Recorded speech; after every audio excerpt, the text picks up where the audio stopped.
So we had another coaching session, but with a different Radiant Pro, Trick, who was the former IGL for both Dark Zero and Mad Lions, a team from the North American Ascension League. Just in case if you don't know who Trick is yet, this is him. And it's just Trick down for the 1v3. Spike is in sight, but there's still a player here. He tries to use the recon to find him and does, by process of elimination, get the spam down onto 7. Oh, the shots are connecting. He picks up the Spectre! Trick opened my eyes wide and made me think of movement from an entirely new perspective.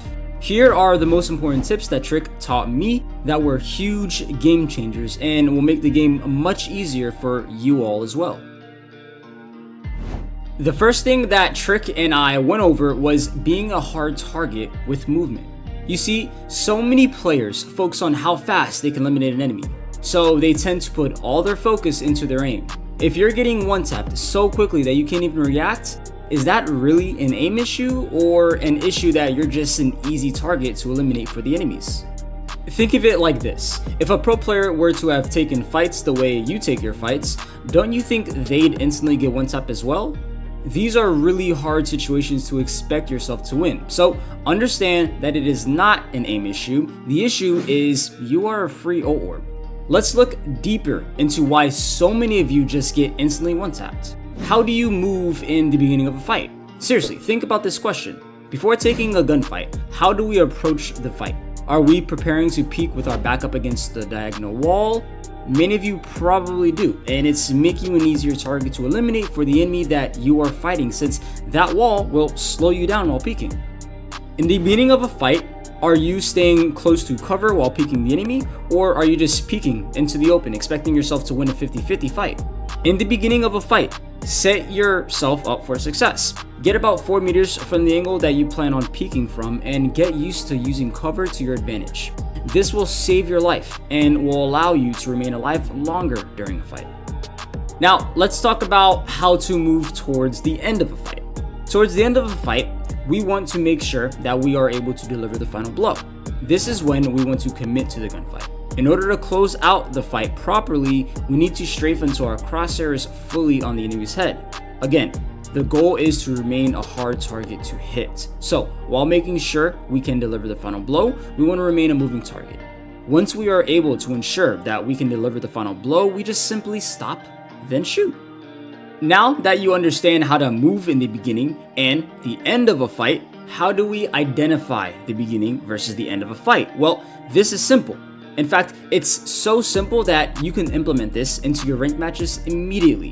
When you first decide to peek an enemy and you expect them to be looking towards your direction, strafe into one direction and take a small tap or burst. This is the beginning. After doing this, you want to immediately strafe back into the opposite direction while micro-adjusting your crosshair back onto the enemy's head if you have not yet eliminated them with the first shot you took. Once your crosshair is back on their head, stop and shoot.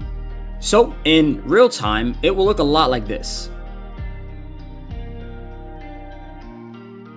If an enemy is not looking into your direction, you want to take your time leading up to the fight, but when you decide to take that first shot, you need to commit to the fight. You can crouch spray, stand and spray, whatever you need to do to get the kill. Just make sure to not strafe back and forth because there is no need to. The enemy is already not looking at us, so there is no need to try to be a hard target to eliminate because they aren't even looking at you. The next thing that Trick taught me was how I can make shots easier with movement. As I said earlier in the first example, if we peek an enemy with our back up against a diagonal wall, it will slow us down, making us an easier target to eliminate, which will allow for the enemy's bullets to connect, which will cause panic, and will make the elimination harder to get onto the enemy that we are fighting. So make sure that you are a good distance from the wall behind you and in front of you. If we are peeking mid from cat, we would not peek like this. We would peek it like this instead.